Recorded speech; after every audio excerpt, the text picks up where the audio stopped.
We are delighted to have Peter del Tredici here. He's done us an enormous favor for stepping in as our featured speaker at the last minute when David Foster had to postpone his talk due to medical treatment. We expect to reschedule David's talk for early next year.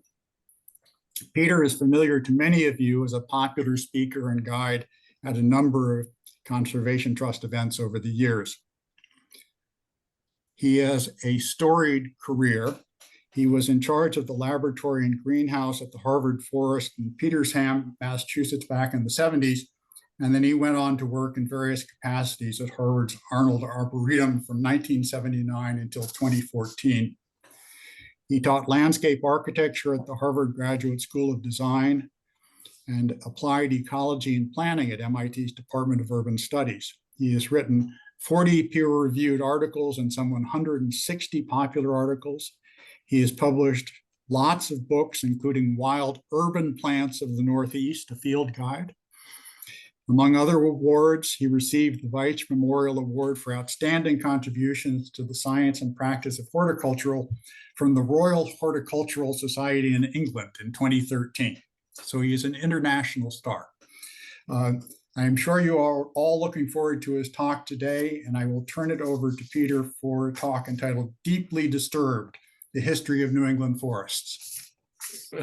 Well, thank you, Rob, for that introduction. That's great. And I just want to reiterate what you said about, when you reschedule David Foster's talk for, in another month or so, he's really great. And he and I have worked together for many, many years. And, his expertise is on land conservation, across all of New England. And so that's something that really relates to your mission. And I think he would have a lot of really, interesting things to say about that. So I encourage people to do that. Now, as for today, I'm not going to really talk about conservation issues, but really just the history of New England forests, at least from the point of view when European settlement first occurred. So I don't know, can everybody see the whole screen there? Because on my thing, I've got a lot of individuals. Okay, because I don't want people blocking it. So I'm originally from California and I moved east. I followed my wife, Susan Claw, here in 1970. And the first place she took me to was New York City. I'd never been east at all. And I was impressed by New York City, but I didn't like it very much. It was so intense. And, every time a subway would go by, the whole house would shake. I do remember that. But then later, a couple weeks later, she took me to Cornwall, and that was in early April. And I'd never seen an eastern deciduous forest in my life, and I just fell in love with not only Susan but with Cornwall. And I decided, okay, I think I'll just stay here. And and that was a long time ago. But Cornwall was really a very important, played a role in my decision to stay in New England with Susan. And one of the things that was most amazing to it was to see these stone walls that everybody takes for granted. There's nothing like this in California. And what people don't realize about these stone walls, they think that the first settlers really created them, but turns out that they were all created in the mostly in the early 1800s, that it wasn't until the forest had been cut down and the land had been plowed for agricultural purposes for, over 100 years that brought the stones to the surface, beginning in the late 1700s, early 1800s. And the people who were living here at the time, it was a real crisis because they thought they'd done something wrong and God was punishing them for doing something wrong. And so they then had to start this process of clearing the land so they could essentially grow their crops again. So they have a really interesting history, and they're the most, obvious manifestation of how humans have transformed the New England landscape. Now, if you can see this, the thing that most people realize is that between 18 and 15,000 years ago, all of New England, in fact, the northern part of the continent of North America was under ice up to a mile thick, and it went down pretty much most of Pennsylvania down to the edge of the Appalachian Mountains, basically. But all of New England was under ice. And on the right-hand side, you can see following the retreat of the glaciers, that's a study that was done using pollen grains sampled from the bottom of lakes. And you can see how the American chestnut came back to New England following the retreat of the glaciers. So this whole idea of native vegetation and stuff is actually pretty new. So, when you think about it all, there was nothing, there were no plants here 15,000 years ago, and they all had to come back on their own. And it's a really amazing process. And depending on what species it is, it came out. So the hemlock was isolated in the mid-Atlantic region and had to come back from the mid-Atlantic region to New England, whereas the other species, the ulmus, was in the upper Midwest around the Great Lakes. There was a place there that wasn't under glaciers that escaped glaciation, and it came back into the Northeast through that period. So every species has its own history of how it got here. And what's really interesting, and when you look at the range maps of, this is the range of, these are considered, when people talk about a native species and the native range, this is what they look at based on, most of this work was done in the 1970s. And you can see that the paper birch was clearly a northern species that migrated, into New England from the east, whereas the river birch, which is a species that's very, only in the southern parts of southern New England, is really a southern species that's slowly migrating its way back into New England. And the paper birch is going to become less common as the climate changes and gets warmer, whereas the river birch is going to become more common. So everything is in flux. And that's one of the things that people don't realize when they talk about native species. They think that, it's always been here and it's always going to be here. And that is just not how nature works. And you can see the remains of the glaciation. This is called glacial scouring. And I took this picture on top of Cream Hill, where Susan's family had a house, and it was just amazing to see this. And this is where the glacier scraped everything down to the bare rock. And if you want to see this, you can see this all over Cornwall if you go to the tops of these mountains. It's really amazing to see the remains of the glaciation. And the other thing that, this is a talk about disturbance and all of the disturbances that have occurred.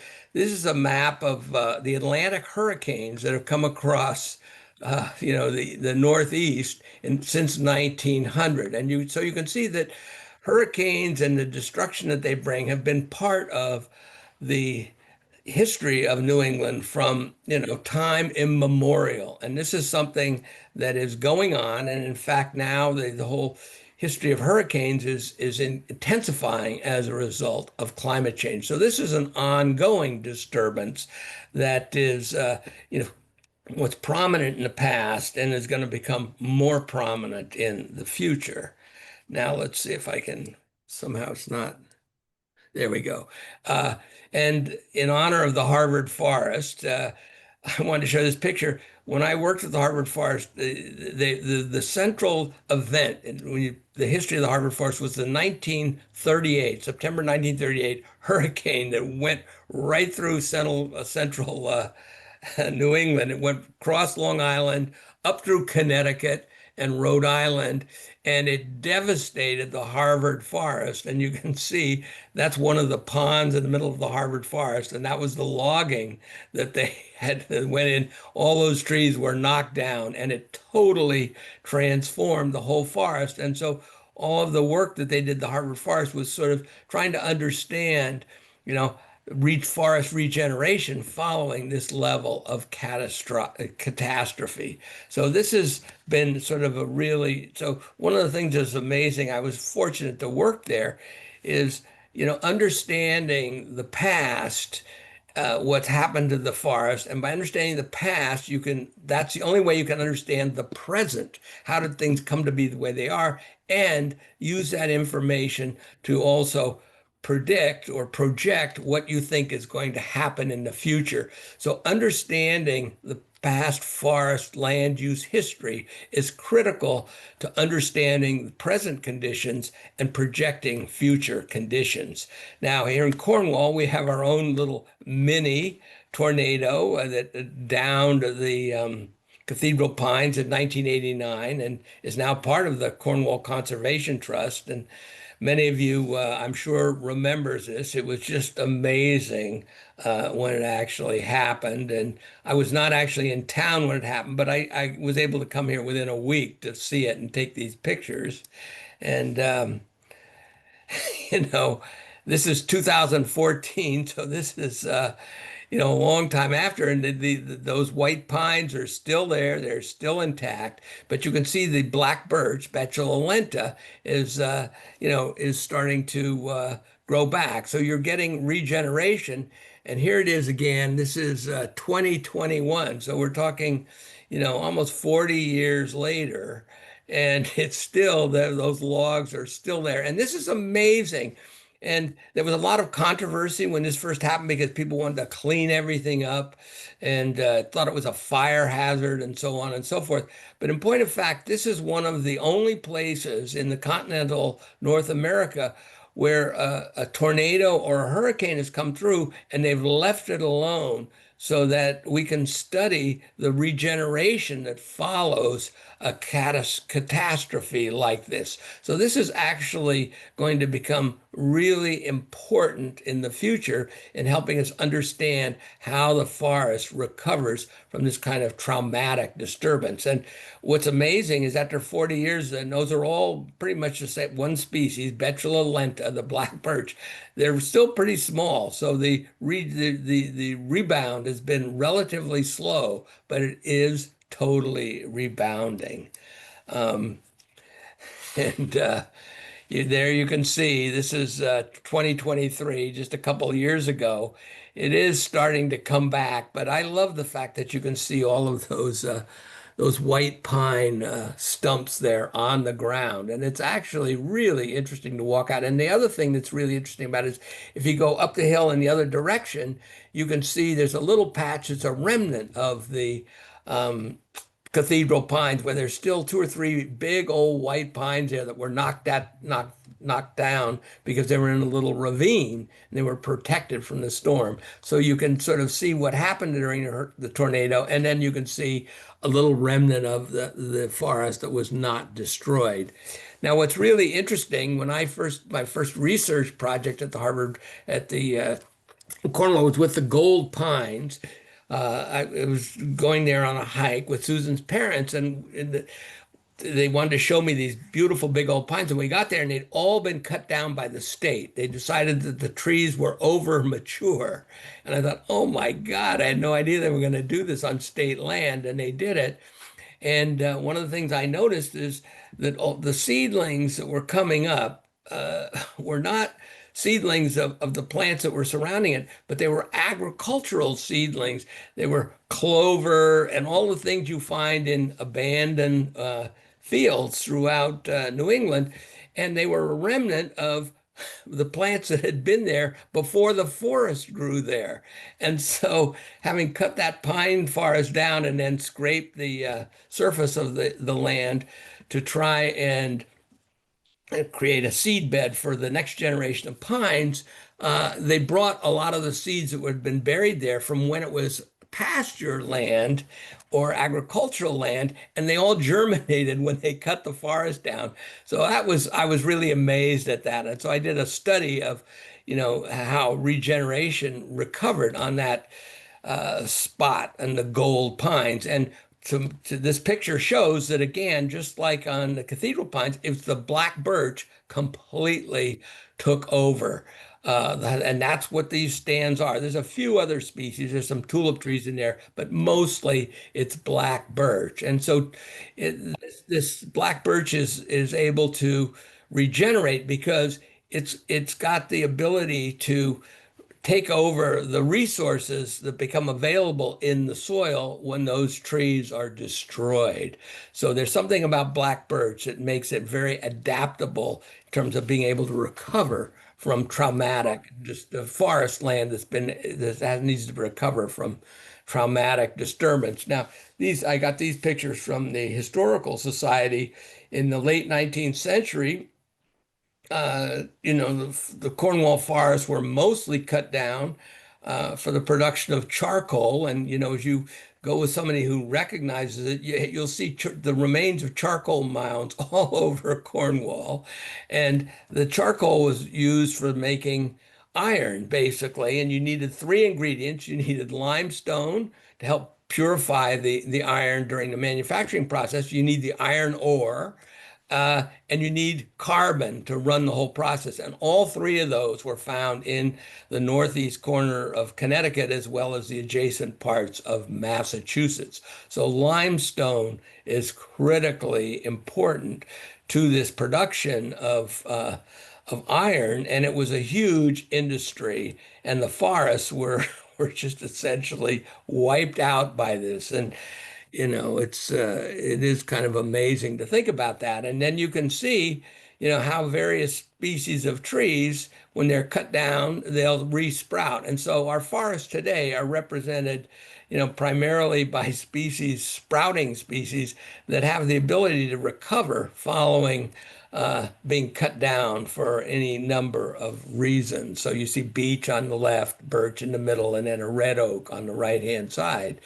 But more recently, beginning after World War II mostly, or actually a little bit later than that, the 70s, the white pines, which, according to work at the Harvard Forest, was not shade tolerant and shouldn't be able to come up underneath red oaks and things like that, but it defied what all the predictions were, and it is actually survives. And when I worked at the Harvard Forest, they tell me, oh, all those white pines will die. They're not going to survive, but they have survived. And so white pine has turned out to be a very resilient species that, can survive long enough in the understory to eventually become a big tree. So this is one of the species that is doing very well. So what the lesson from all of this is that New England forests are incredibly resilient.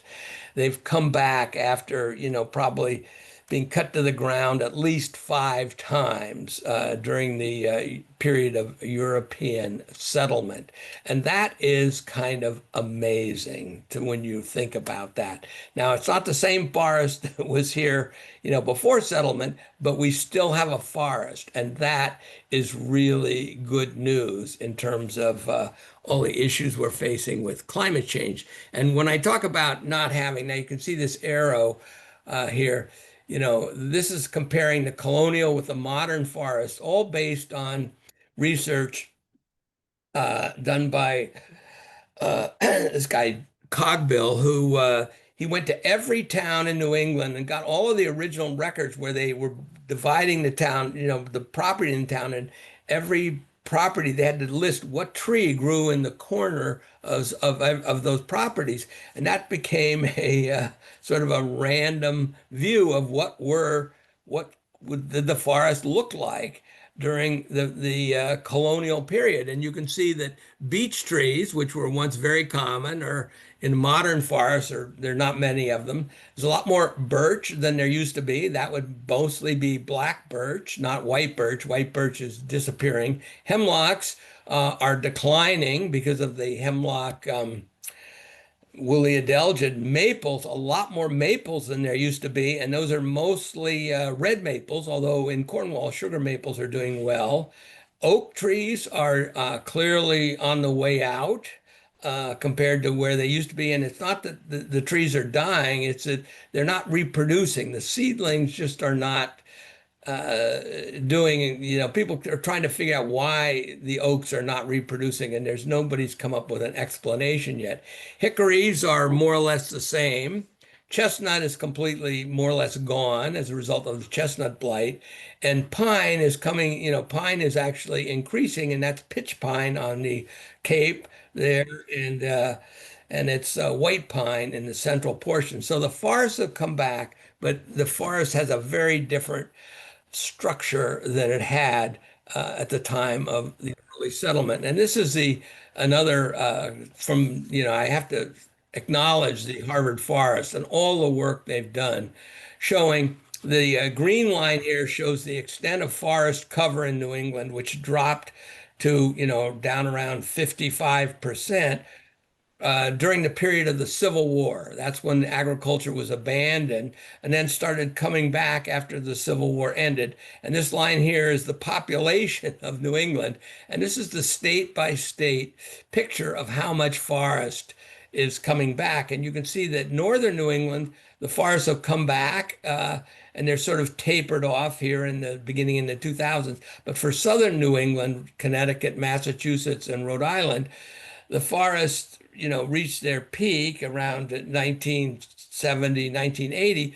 but it's been going down again. So forest cover in southern New England is really heading down. And this is because of, development for human purposes. And what's interesting, it's not just the people. This is how wildlife has been fared. And I love this picture. You see coyotes, they arrived around 1950. Bears, went way down, and then they're clearly coming back. And what's really interesting, my favorite one is deer here, right here, this black line. In the 1800s, there were no deer here. And my favorite story is that Henry David Thoreau, when he lived in Concord, he never saw a deer in Concord, but he once talked to somebody who saw a deer in Concord, if you can imagine that.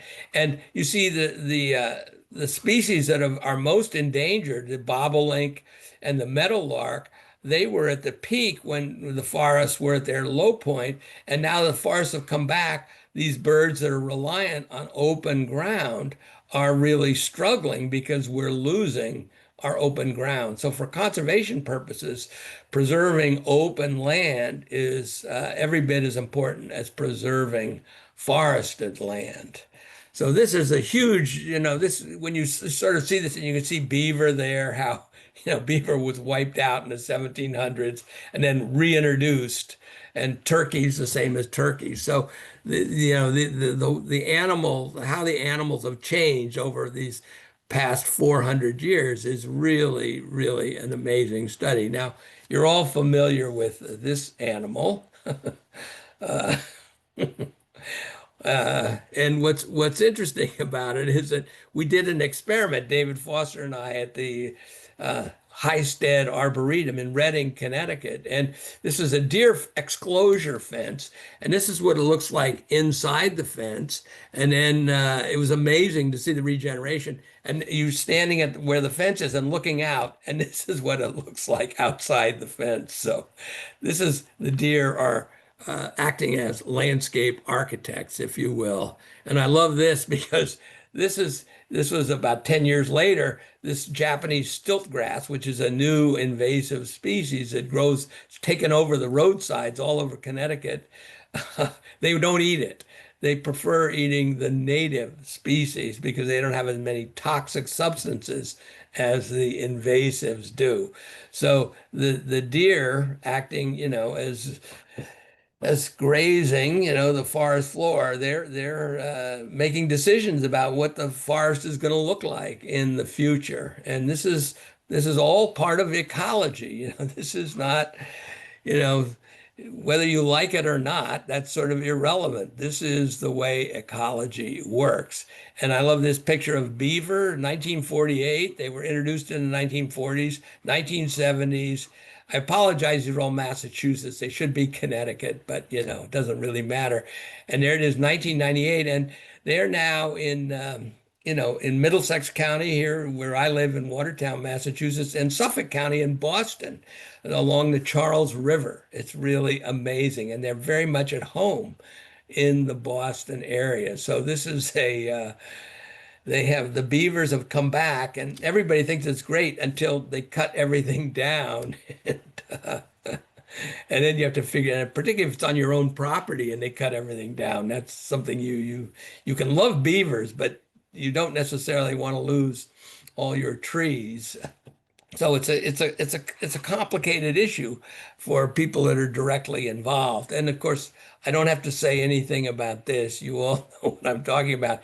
And it's not just that more habitat has been created by the forest sort of coming back, but so that there are more bears, but the behavior of the bears has changed.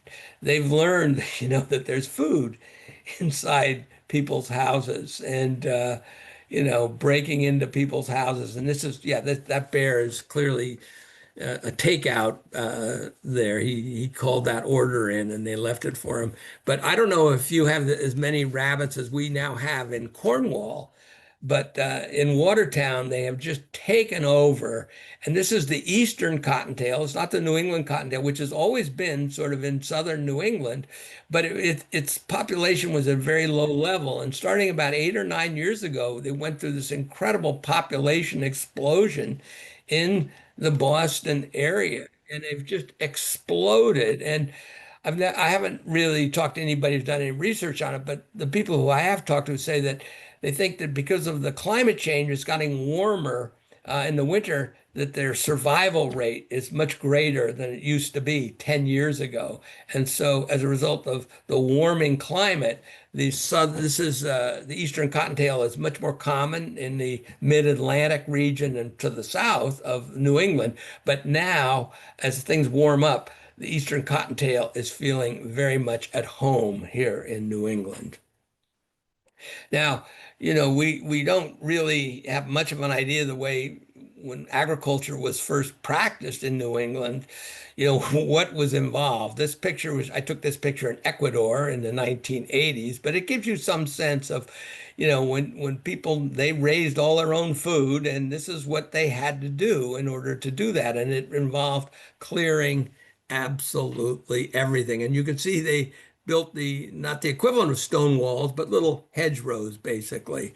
And then this is a picture I took more recently in China, in Sichuan province in China. And you can see, again, what agriculture, how that impacts the landscape. And the impact is pretty dramatic. They don't cut everything down because that would cause an enormous erosion. So they're very careful to, clear the land in such a way as not to create more erosion. But this is a good image of what New England used to look like back in the day. And this is one of my favorite images, again, talking about stone walls. And again, this is Petersham, Massachusetts, which is not a big town, 8 miles, essentially by 8 miles. And they did this amazing study. There are 432 miles of stone walls in the town of Petersham, Massachusetts. I'd love to know what that number would be for Cornwall, Connecticut. That would be a great project. But that gives you some idea of the extent of land clearage in Cornwall. This is, again, all happened pretty much in the early 1800s. So this is, so getting a handle on what the land used to look like is really hard. But, being able to sort of study something like this, that tells you an awful lot about just how extensive the land clearing was. And of course, we still have agriculture in Cornwall. This is the Scoville farm. You recognize that, I'm sure. And you can see the cattle there, and there's a few shrubs there in this field. That's Rosa multiflora, not one of my favorite plants, the multiflora rose, called the living fence. That's what my mother-in-law, Barbara, called. And it was, they were distributed by the state and locals for, promoting, the people were worried about losing topsoil during the Dust Bowl era. And so they were giving this plant away to people to, help stabilize the soil and prevent erosion. And then it started spreading on its own. That would have been in the 1930s and 40s. And this is a plant that everybody hates. This is the Japanese barberry. This is a pasture near Reading, Connecticut. And the cattle, they'll eat the grass, but they do not like the barberry. It's got those sharp thorns, and it's a little bit toxic for them. So this is what an active pasture looks like. And what people don't realize is that when you see these patches of the New England forest where the understory is incredible, just an incredible thicket of Japanese barberry, they think, oh my God, this invasive species has taken over there. And you can see those trees. That's a white pine plantation, and those were all planted during the Great Depression. The CCC, the Civilian Conservation Corps, when they planted the white and the red pine, they didn't clear the land. They planted them in abandoned pastures because during the Depression, agriculture was being abandoned because people couldn't make enough money to doing agriculture. So they just abandoned the land. And so that's where they planted all of these white pines and red pine plantations that are all over Connecticut. And they all had Japanese barberry in the understory because the livestock didn't eat it. And so when they put these in, then the Japanese barberry just exploded. It took off.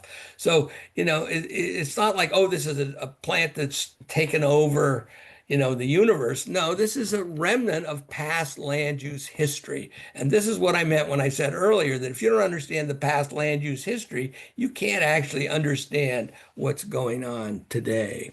And this is, on the left is a white pine plantation, and on the right is a red pine plantation. And what's really interesting is by the time they became, ready for harvest in the 1960s and 70s, the red pine, it turns out they were originally planted to make for telephone poles.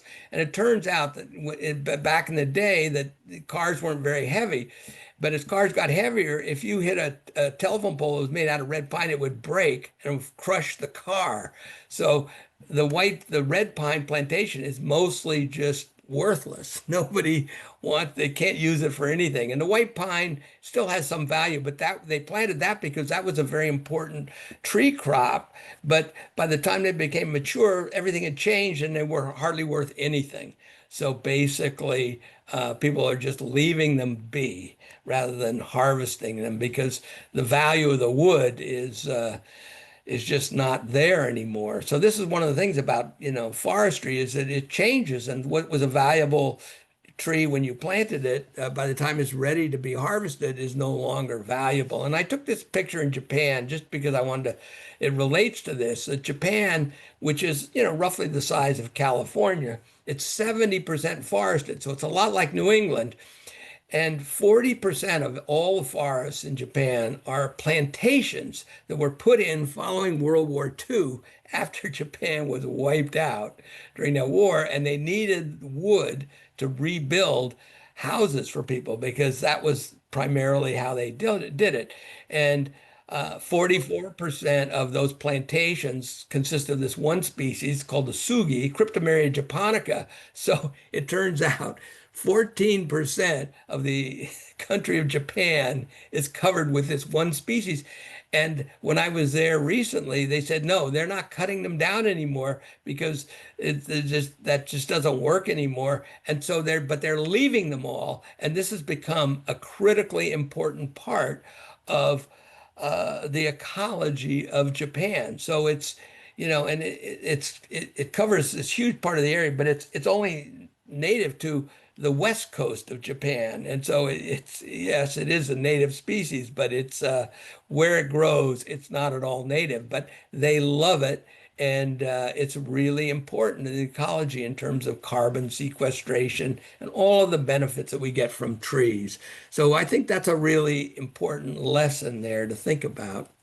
Now, haying is still one of the things that, we do in Cornwall and New England produces hay, and it's hard to imagine people doing it by hand like this. And I took this picture in 1972, right after I moved here. That's Bill Bean, and that's my father-in-law, Spencer Claw. He used to, help Bill Bean cut his hay. And when was the last time you saw somebody cutting hay like this? Not anymore. This is the way we cut hay now. And it's a very different process. And it's just interesting how that all works. And I love this picture here. Some of you may have seen this from one of my other lectures. This is loading winter rye in Central Park. And you can imagine cutting hay in Central Park in today's world.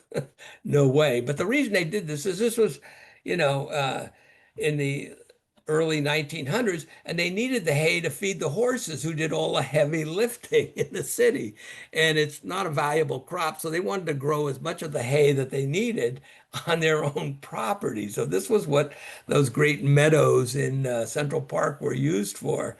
And we forget that horses were a critically important part of urban life. And you know, how much the amount of hay that was required to feed all those horses. I like to say, well, if you think about all the parking that is available in New York City, that's about the same amount of land that would be required to produce hay to feed the horses that used to be there.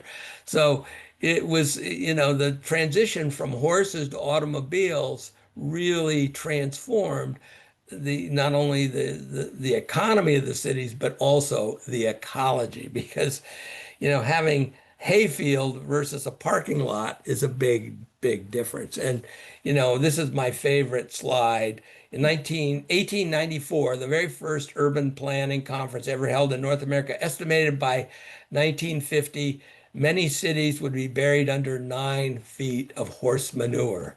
So this was because this was a very serious problem. And if you lived near a stable and it was made out of wood, the chances of it burning down the stable and spreading to your house were very great. So you had to pay, if you lived near a stable, you had to pay higher insurance rates. And so the more modern stables in New York are brick because to control this. But it turns out there's only one city in America for which this prediction has come true. And you can all imagine what I'm referring to. I don't have to say it. Oh, I went the wrong way. And what's interesting is the grasses that grow in the urban areas today, as well as all over corner, are all remnants of this era when hay was very common. And so all of the spontaneous grasses we find in cities are a legacy of the horse, the era of horses. Now, I wanted to show this also because this is again talking about land use, the density of water-powered mills in the eastern United States. And you can see the darker colors represent more of them, and Massachusetts had a ton of them, Connecticut not so much. But the study that I'm going to refer to is from the southeastern portion of Pennsylvania. And you can look at, those are all dams that were generating electricity for industry. And virtually every single stream was dammed up for the purposes of generating electricity. And again, think about this from the point of view of what this did to the landscape and to the forest. It completely transformed everything.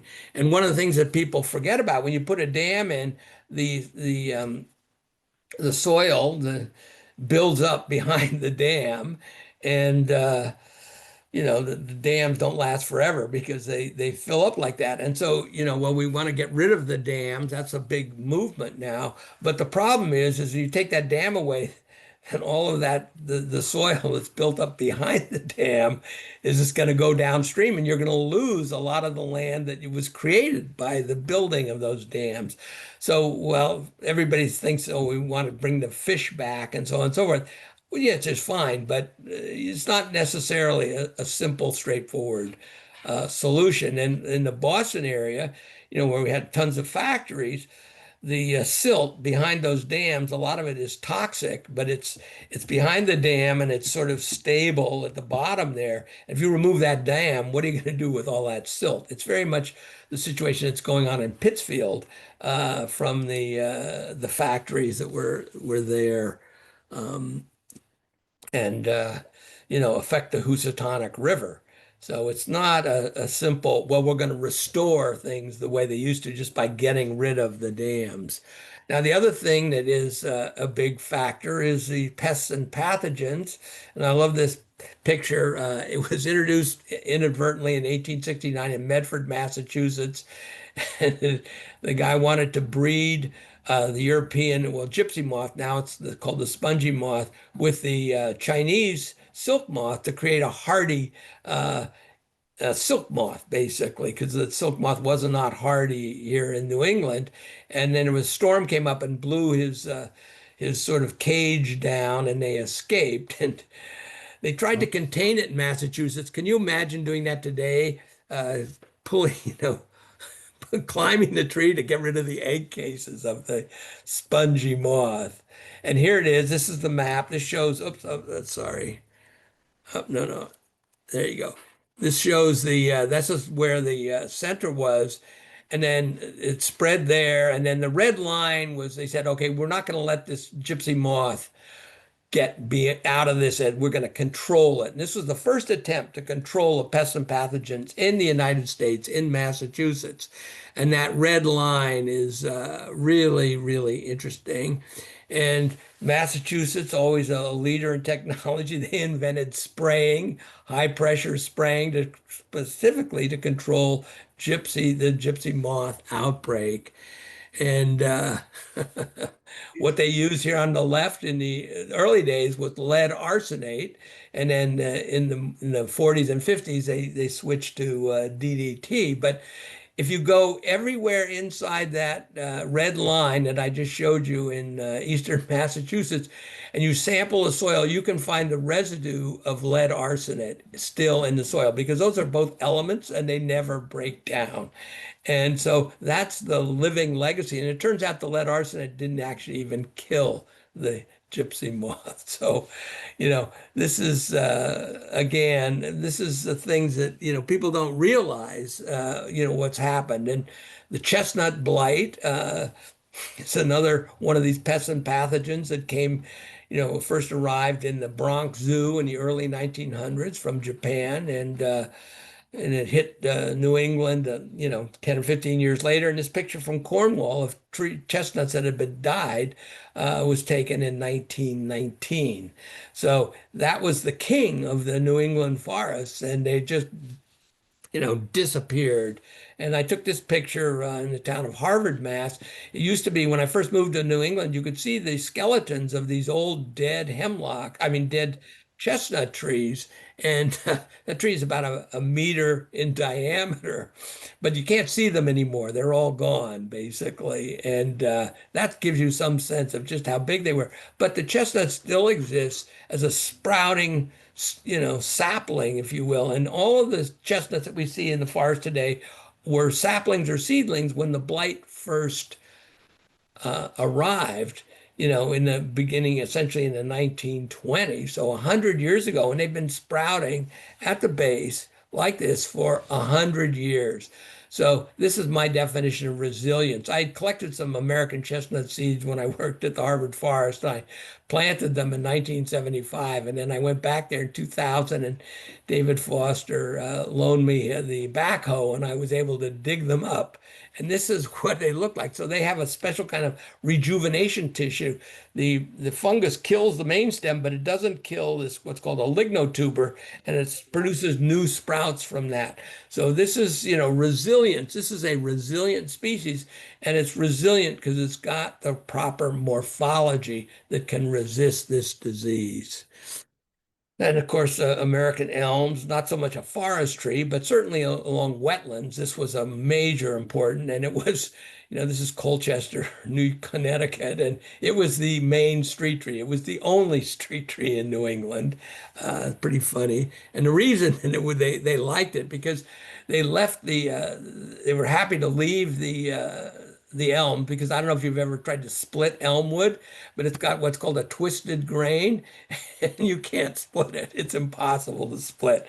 So they just left the trees, and then planted them. It's not because they're beautiful. They are beautiful, but they left it because they couldn't do anything with them. And it's a beautiful tree. You can see from these pictures. It's amazing because it's just, and that these are both escaped the the Dutch elm disease. So you still see occasionally a big, beautiful elm tree, but not so much anymore. But the net result of this is that they had to replace all those street trees, and the species they chose was the Norway maple, which is super salt tolerant. And this is in the 1950s when the suburbs were expanding after World War II. And they planted this all over urban areas in the Northeast, and it did really well.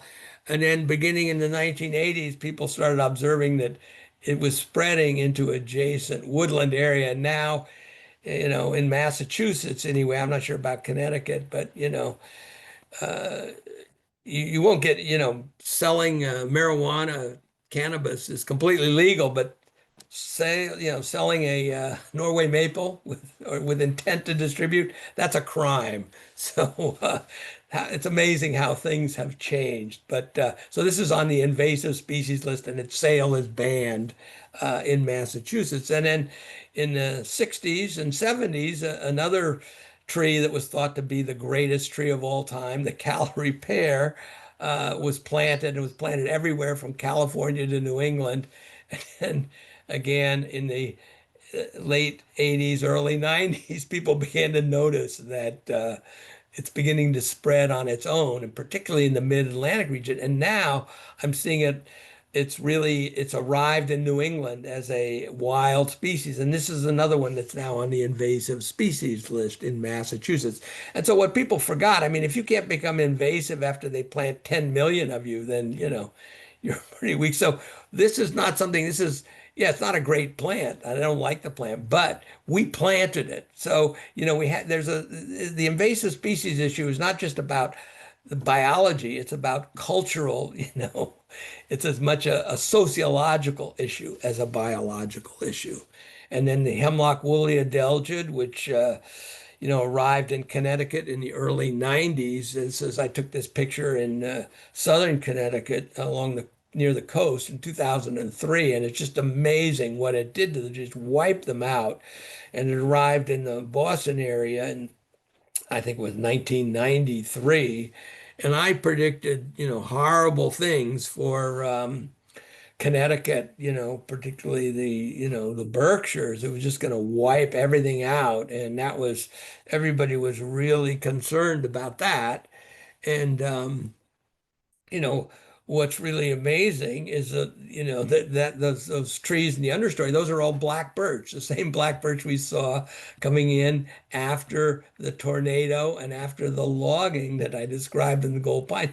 So again, the black birch is this resilient species that is essentially replacing the hemlock throughout the Berkshires. And why that is an open question. But again, nobody predicted this. People think about forestry as sort of a predictive science, but came as a complete shock to everybody to see the black birch. But again, this is a resilient species. And so this is one of the things I try to encourage people to do is when you think about trees for the future, we need species that are resilient. We can't just plant what we like. We need plants that can deal with unpredictability.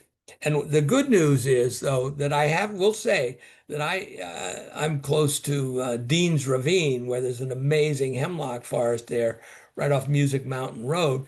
That and the adelgids, first showed up there about 12, 13 years ago, and I'd say, well, they're going to be dead by the time they're 10 years old. That's a long tree, but the trees are still alive. The hemlock woolly adelgid does not seem to be progressing at the same rate that it was at the beginning. Now, I don't know what that means, and I've talked to a number of experts on it, and they're not sure. Is there something that's, some microbe that's actually attacking the woolly adelgid, and maybe it's going down? The hemlocks, they don't make new branches, so they don't sprout back. The hemlock is not a particularly resilient tree, but they're definitely not dying as quickly as they did. And why that is, it's not clear at all. And there are parts of them, if you go into the Berkshires at higher elevation, where the adelgid has not arrived yet, there's no sign of the adelgid in there. So even in the Berkshires, we have not lost the hemlocks the way everybody had predicted. So, things are the unpredictability of the world we live in is sometimes it works for you and sometimes it works against you. So, we just can't be sure about what's happening. And that's the scary thing about climate change is the unpredictability of it. But in this case, that's a positive thing. And the latest pest and pathogen is the emerald ash borer, which was introduced inadvertently on, a pallet, wood pallets from Asia in 2002.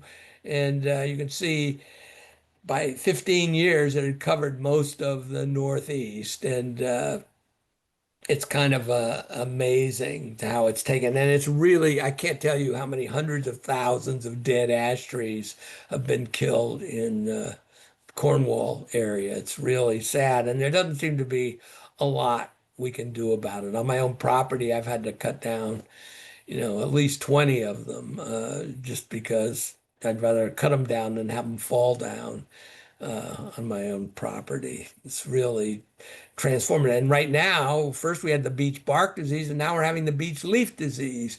And everybody's really worried about this, but we don't know how this is going to end up, but it looks pretty serious. You can deal with it on your own property if you have a beech tree that you want to preserve. Hire an arborist company to do it, but that doesn't to say that you can do this in the forest. You can't scale it up. So the things you can do in your own yard are great, and you can, control invasive species and you can control pests and pathogens, but those techniques do not scale up to the landscape, the larger landscape. And so this is again, we just don't know how this is going to end. There's a nematode from Asia that is responsible for this latest thing, this beech leaf disease. So, when you look at the past 150 years, these are the pests and pathogens that have permanently altered the forests of New England. So again, thinking about this is why I used the title Deeply Disturbed. And there was a wonderful study in 2014 talking about how many billions of dollars these pests and pathogens are causing. And there's an average of 25 new pathogens entering the US every decade, mainly via solid wood packing materials used for international trade. Now, if you're inspecting, the trade, and you're taking care of it, you can prevent that from happening. But when you stop inspecting and you open up trade, then it's just opening the door for more of these because we don't even know what's, waiting to come into North America. We're just, sort of at the beginning of this whole process. It's really scary. Now, speaking of invasive species, I love all plants, but this is my least favorite plant of all time. I hate the bittersweet, and I'm sure everybody who's listening to this hates it as well. It was introduced from Japan in 1874. And when it was introduced, it was a hot plant. It's so beautiful. And everybody, when I first moved to Cornwall, I remember Susan's mother on the Thanksgiving table. We're coming up to Thanksgiving. She always used a bouquet of the fruit of the bittersweet tree as a table, the center table ornament. And so, that wasn't that long ago that people were still loving the plant. I like to call it the botanical boa constrictor. And when it takes over the forest, it creates what's known as a vinescape. So I view vines as, as a form of parasite. They parasitize the form of trees and they kill them basically. And so, and they'll just wipe out the whole forest. So this is why I don't like this plant, and I have a whole lecture about that. But what's really interesting, I mean, one of the things about it that's amazing is it's building rootsucker. But this is some data that was done a long time ago, a PhD thesis from the 1970s, showing that herbarium specimens of escaped, not planted bittersweet, first ones are from 1910. And you can see that the number of sites was 0 in 1910. And by 1970, it was up around 90. And that growth, that geometric growth is amazing. I shuddered what to think this graph would look like for 2020. Uh, but it's just exploded. So there was a period of time when it was just being cultivated, people were planting it all over, and then all of a sudden they coalesced and just took off. So that period of time took about 30 to 40 years for that to get established. Burning bush, you're all familiar with this, a wonderful plant in an urban context. It'll grow under the worst conditions, but then it was planted as a hedge throughout Cornwall. And then wherever you find a burning bush hedge, if you go right into the woods next door, you'll find burning bush in the understory. And there's a little, um, you know, burning bush and honeysuckle. It's quite beautiful, but the invasive species have taken over the understory. We have some witch hazel and spice bush in our understory, but they're not nearly as tough as these plants, and they've pretty much been displaced, the understory. So there's not a lot of invasive trees in Cornwall, but the invasive understory shrubs are just unbelievable how they've taken over that structure. And then another plant that people love to hate is Japanese knotweed, which was introduced as a horticultural specimen from from Japan, and then people planted it everywhere by the millions. It was the cattle would eat it, and it would cover up ugly places. And this is in the New Jersey Meadowlands, where it's just unbelievable to see it established. But I don't mind it in an urban context, which is already highly disturbed. But context, when you think about weeds and invasive species, context is really important. So this is Japanese knotweed growing along the White River in Vermont. I took this picture in 2007. It didn't look like much of a serious problem, but then there was a Hurricane Irene that also hit Cornwall in 2011, 4 years later, and it wiped out all of the native vegetation along the river. But the Japanese knotweed has this very deep root system, and it just exploded. And the Japanese knotweed has taken over both shores of the White River White River, and become a huge problem in Vermont. So in an urban context, I can live with it, but in a rural context, it's really a serious problem. And one of the things about dealing with these invasive species, the only way to control invasive, particularly woody plants, is using herbicides. And and a lot of people don't like the use of herbicides, but so you have to choose almost between the lesser of two evils. Would you rather have the invasive species or use the herbicides to control them? Now, in an urban area, people really hate herbicides, and they just, if at the Arboretum, if we have to use some herbicides or something, we do it at 6 in the morning before anybody is there.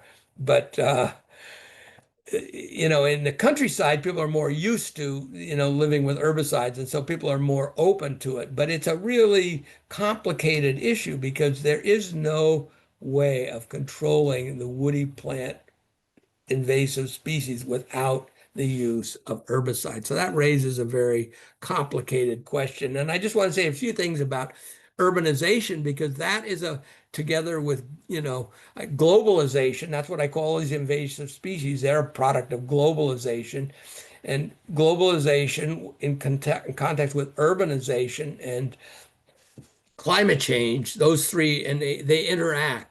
So urbanization is it's not just sidewalk cracks. It's a huge, force that is transforming the landscape, whether we like it or not. Now, this is based on population, so 500 people per square mile gives you some idea of the intensity of urbanization in the Northeast.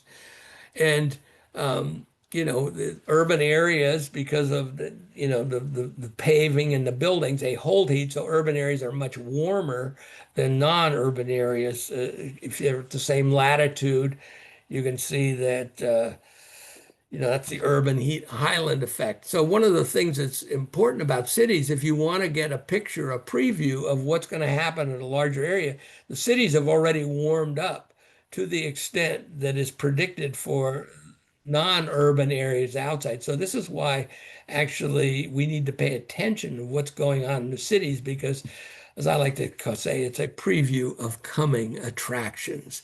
And the bigger the city, the more intense this difference between the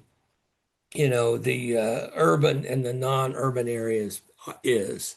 And you can see, this is the mean growing season length, and the land surface temperatures. In it's in the Boston area. It's much, and plants are well aware of what's going on. They really are not they know what's happening and they're responding to it. And this whole trend that we're seeing in the urban areas is spreading and this is one of the things that people talk about, you know, uh, hardiness zones and things like that. This is the minimum winter temperature at the Arnold Arboretum. And you can see when I first started working there in 1979, we still got temperatures around minus 10 degrees, but the red line shows how the average has been going up. And, when I first started working in the Arboretum, we were definitely zone 6 in the horticultural world, but definitely now we are in zone 7. So the lesson here is, the whole concept of a hardiness plant zone is based on predictability, and everything is unpredictable now. So I just don't use hardiness zones. That's a concept that no longer explains anything. It's no longer all that useful because whether a plant can grow or not is dependent on much more than minimum winter temperature, rainfall, and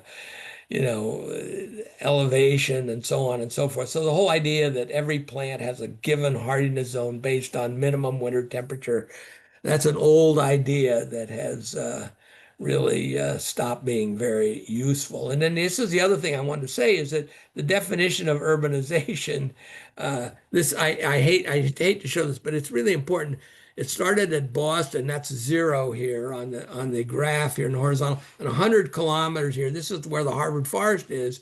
And then here's the 95 beltway that goes around the Boston area. And you can see these are sort of 100-meter plots, and they measure what percentage of these plots taken along this line going from Boston to out to the Harbor Forest are paved. And so everything inside the 95 Beltway has from 30 to 90% paving. And once you cross that 95 Beltway, everything's under 25%. So you can define urbanization by the extent of paving, impervious surface, as they call it. And so it's not about the density of the population. So suburban areas, the more paving you have, the more development you have, the more urbanized you are, whether or not that comes along with a higher human population. Now let's see. This is oh no, I'm going right. Sorry, I keep doing this here. And then just a few other things that are changing. Acid burning fossil fuels puts sulfur and nitrogen in the atmosphere, and then it comes down primarily when it rains, but also it comes down when it's dry. And this picture shows this is the Boston. This is my house right here. This is 11 kilograms per hectare of nitrogen deposition, atmospheric deposition, and that's roughly 11 pounds per acre falling every year. That's the annual deposition. And I live fairly close to the Mass Turnpike, and so most of this nitrogen comes from auto exhaust. The closer you are to a highway, the more nitrogen deposition you have. And this is completely transforming the nature of the soils. So this is something, again, that's affecting our forests, but it's invisible, so most people aren't aware of it. But again, the plants know what's going on. And if there's nitrogen available, certain plants know what to do with that and others don't. Namely, the native species evolved under soils with very low nitrogen content, whereas the invasive species, you give them nitrogen, they know exactly what to do with that nitrogen. So this is just one of those many things that are transforming our environment. And then the other thing is fragmentation, which is just another word for suburban sprawl. And you can see on the left, Massachusetts, 1951, 1971, and 1999. And you could use the same illustration for Connecticut. And this is really, fragmentation. It's the ratio of the edge to interior. And basically, whenever you build a roadway, it doesn't matter whether it's a driveway or a roadway, disturbed sunny roadway edges correlate strongly with the distribution and spread of invasive species. So if you want to understand why there are so many invasives in an area, the main question is how close is the nearest road? And that is what really explains it. So the development, the fragmentation associated by development is actually driving these changes. And what you see in the development in the countryside, it's not fragmentation, it's called perforation. But perforation eventually leads to fragmentation. So this is what's happening at the present time with development. But the next stage is really the fragmentation. So again, the way we lead our lives is really, what is driving all of these changes. And then this is just to summarize a little bit. I'm getting near the end. I've gone on for a long time. But, in the old days when forest ecosystems were cut down for agricultural logging and then abandoned, they would revert back. But now if a forest ecosystem is turned into a city or a suburb, it doesn't go back to the forest. It turns into what's called a novel ecosystem. And, it's the difference between a hard and a soft transformation. So here no, I didn't, did I know? Yeah. The interacting forces, as I said, globalization, water, air, ground soil impact soil chemistry, which impacts microbes, which impacts nutrient cycling, which impacts vegetation. Habitat fragmentation creates sunny edges. The good news is that some plants, including invasive species, seem to be pre-adapted to these changing environmental conditions. And as such, I refer to them as the flora of the future because they are able to respond positively from their perspective to what is happening. Whereas the native vegetation, which everybody wants to protect and preserve, have a much more difficult time with that. So this whole idea of restoring things the way they used to be, I mean, there are certain situations when it does work, and if the soil is still more or less intact and it hasn't been too drastically disturbed, you have a good chance of maybe restoring it. But if an area has undergone, it's been plowed or developed or whatever, the idea of restoring it is just not working. So this is my near and future trends of New England forests. Trees, generalists are favored over specialists, bottomland over upland species. So in other words, the lowland species do better in with climate change. It's warmer. Early successional over late successional species. The shrub layer is increasingly dominated by animal dispersed invasive species that leaf out early and hold their leaves late into the fall. And you can see that right now. The invasive species are still green, whereas all the native species have lost their leaves. Vines are becoming more abundant. This is happening across the world and creating vinescapes as they move in from the edges. Pests and pathogens are becoming more common with climate change. When you say, who are the winners and losers in climate change? It's always the pests and pathogens, and they're completely altering vegetation patterns and increasing fragmentations, opening up forests to invasive species.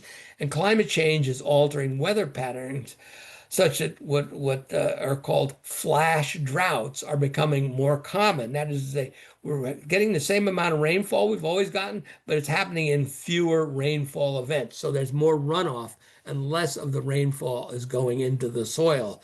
So, if you do any gardening in Cornwall, you know what I'm referring to when I talk about a flash drought.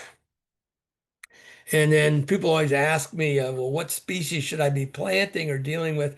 These are the native species that, in my estimation, have done okay with climate change. And the ones with the asterisks, those are widely planted and they've spread from being planted um, into sort of spontaneous woodland areas adjacent to where they're planted. And so they've already demonstrated that they're well adapted to the changing environmental conditions. But a lot of these are early successional species. They're not the beech trees and the hemlocks that we've loved so much.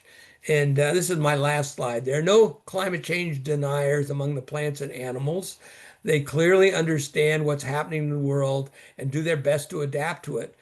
We can learn a lot from them about how to deal with it. And this is, they're going to put this on my gravestone, adapt or die. And that is really, this is what it comes down to. And we need to pay attention to what the plants are telling us about the unpredictability of our modern environment. This means focusing more on how it's going to be in the future and less on how things used to be. And the main lesson here is nature. And the point of this whole lecture is never static. So the idea that we can go back to the way things used to be, that is just, a fantasy. Because nature, if it was static, there would never be any evolution. The whole basis of evolution is continually adapting to changing environmental conditions. And, we as people are now changing those environmental conditions at a rate that has seldom been seen before. So with that, that's the end of my talk, and I hope you enjoyed it. I don't know if we have time for questions or anything like that, but Peter, what do you say? you've been incredibly generous with your time. Can you bear to take 5 minutes of questions? Sure. So if what I suggest is that if anyone has a question, you put it in the chat, and then Peter, look at the chat, and you don't have to answer all the questions. But if you see Well, I anything don't there you know. would I'm like to not sure answer, I don't know where the chat is. So oh, okay. Well, maybe, if you run your okay, arrow over the bottom escape of your screen, you'll see a chat button. At the moment, there's just one thing in there. at the bottom of the chat. Let's see, comments. Let's see. No, I'm still on my PowerPoint. I have to get rid of my PowerPoint. Maybe you could. I don't know. Oh, there we Kara, go. Okay. There we go. There's the chat. Oh, 3 questions. Dean Dravine Hemlock had any benefit a couple years ago of having a biological control release? Nobody has actually demonstrated that the biocontrol is actually responsible for that because it seems to be happening at a much larger scale than that. It's not just at Dean's Ravine, um, but I can't really be sure about. Can you comment on efforts to restore native plants? Well, I think you got my message. And I think the thing yeah, is that you have to be selective. It's not something, and you have to pick the chances of where you're going to win. And that means that the original soil is still more or less intact. And you can see if the land has been cut, it's been forested, the soil is still intact. But if it's been plowed for agricultural purposes, that destroys the soil structure. And it's very hard to restore a landscape in which the basic soil structure has been destroyed. And so picking and you have to have a good reason for why you want to preserve a particular area because there's some rare or endangered species there, or there's something special about it, then you really go for those. But the idea of just doing it to be, just to preserve it, it's just not, it's a very expensive and it takes years to actually succeed. So it's not easy. So picking your battles is the really most important thing. And picking a battle where it's not drastically disturbed, because if it is, you're not going to succeed. I mean, this isn't to say you can do whatever you want in your own backyard, but what you do in your backyard does not really tell you about what you can do in an area where it's never been, cultivated or maintained. Let's see. Any other questions here? Let's see. New chat, got it. Okay, no. Oh, in one feedback, in one feedback loop to mitigate climate change is increased vegetation mass, leading to more CO2 uptake. And if invasives respond to increased CO2 and climate change better, is it possible that invasives will save the planet? Well, I didn't want to say that, but my feeling is we could end up needing some of these plants because they're very efficient at dealing with this carbon issue. So the idea that they're intrinsically evil and we need to get rid of them, I think is a very narrow view. It depends, I've spent a lot of time thinking about weeds, and the whole thing about the definition of a weed is a plant you don't like, okay? Because it's competing with, so context is, it's really the context in which the plant is growing that is really important. And the same is true to a certain extent of invasive species. It's the context in which that plant is growing that presents a problem. And that's why I don't like, bittersweet, because it kills trees. And what's interesting is Ralph Waldo Emerson had a definition of weeds as that was, it's a plant whose purpose has yet to be discovered. So I think you could apply this to this question of weedy invasive species is they may end up serving an important function at the future, but we just don't know it. What about preserving wildlife birds who require native plants to survive? Well, I mean, I agree with this, and it's a good thing, but these animals are going to have to preserve, they're going to have to survive. And the same is true. The generalists, when you think about a bird that's migrating from South America to New England, think of all the foods that it has to eat make that journey. So it has to eat, they're not dependent on just native species. They need carbohydrates to make that trip. So animals are a lot more adaptable than we often give them credit for. And this idea that native animals, there are some butterflies in particular, specialists that where they're genetically linked, but those are in the minority. The majority of animals, when you think that New England was under ice 15,000 years ago, there hasn't been that much time for evolution to happen. So a lot of the plants and animals that live here are generalists. They're not these extreme specialists that have co-evolved together. You find that much more in the tropics. So, animals that are generalists are going to do much better with climate change than the specialists. We know that. And so it's just, that's the world we've created. So, and I just, and this is the thing about this is I'm sort of an optimist because it's not the end of the world. It's just a different world. And we have to really come to to say we have to go back to the way things used to be. That's not a solution. We really have to deal with what is happening. And this is when I talk about listening to what the plants are telling us. They're screaming at us, but if we don't pay attention to them, we can't hear it. And so, we can't, there's no ideology. You can't say, oh, I like this plant, I don't like that plant. Well, it's irrelevant. Who is the best adapted to the conditions that we have created? That's how biology works. And really understanding that is the key to ultimately dealing with climate change. And relating this to, the conservation trust is that, in order to deal with climate change, we need more conservation land. We need to conserve as much land as possible for the sake of wildlife, for the sake of protecting water, for the sake of absorbing CO2. So conservation is really, really important. And if you just look at the history of New England forests, we're really lucky because we have resilient forests. We're going to have forests pretty much no matter what happens. But they're not necessarily going to be the kind of forests that everybody likes. But they're going to be, from an ecological point of view, they're going to be functional.